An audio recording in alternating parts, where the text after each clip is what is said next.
মামা যাবেন আপনি? হ্যাঁ আপা, কই যাবেন? এই যে সামনে একটা প্রাইভেট ইউনিভার্সিটি আছে, ওইটাতে যাবো। আপনি না চিনলে আমি চিনাই নিয়ে যাবো। আমার পরীক্ষা তো মামা একটু চালু যাইতে হবে। আরে আপা, আপনি কি কইতাছেন? আমি নিজে ওই ইউনিভার্সিটির স্টুডেন্ট। আপনি বহেন, আপনার আমি শর্টকাটে লয়ে যাইতাছি। পরীক্ষার আগে আগে যাবেন গা, বহেন।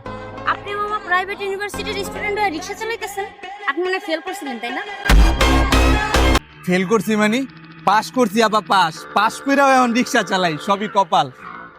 পাস করেও রিক্সা চালান, তাইলে কি আপনি থার্ড ক্লাস পায় পাস করছেন তাই না মামা? থার্ড ক্লাস মানে ফার্স্ট ক্লাস ফার্স্ট। ওই ইউনিভার্সিটির ভিতরে টপ 10 স্টুডেন্ট থাকলে তার মধ্যে আমি একজন। আপনার ইউনিভার্সিটির দেয়ালে দেখবেন প্রিন্সিপালের লগে সুন্দর করে আমার একটা ছবি বাঁধানো আছে। ও মামা, বুঝতে পারছি, রিক্সা চালানো মনে হয় আপনার পারিবারিক ব্যবসা তাই না? মনে পাস করে চাকরি বাকরির জন্য অ্যাপ্লাই করেননি? আপনি এটা কি কইলেন আপা? 2 বছরে আমি না হলো 40 জোড়া জুতা খুয়াইছি আপা। প্রতি মাসে 2টা করে জুতা খুয়াই গেতাম, আমি আর চাকরি পাইতাম না। এখন বাধ্য হয়ে রিকশা চালাই। ফার্স্ট ক্লাস পায় মামা আপনার এই অবস্থা, আমি আর পরীক্ষা দিয়ে কি করব? আমার এমনিতেই প্রত্যেক সেমিস্টারে মামা একটা দুইটা রিটেক থাকে। ফাইনাল আমি প্রিপারেশন অনেক ভালো নিচ্ছি, টাইম না সেকেন্ড ক্লাস পাইলেও পাইতে পারি। পরীক্ষা আমি দিমু না, বাসায় গিয়ে টিকটক করে গিয়ে এটাই কাজ।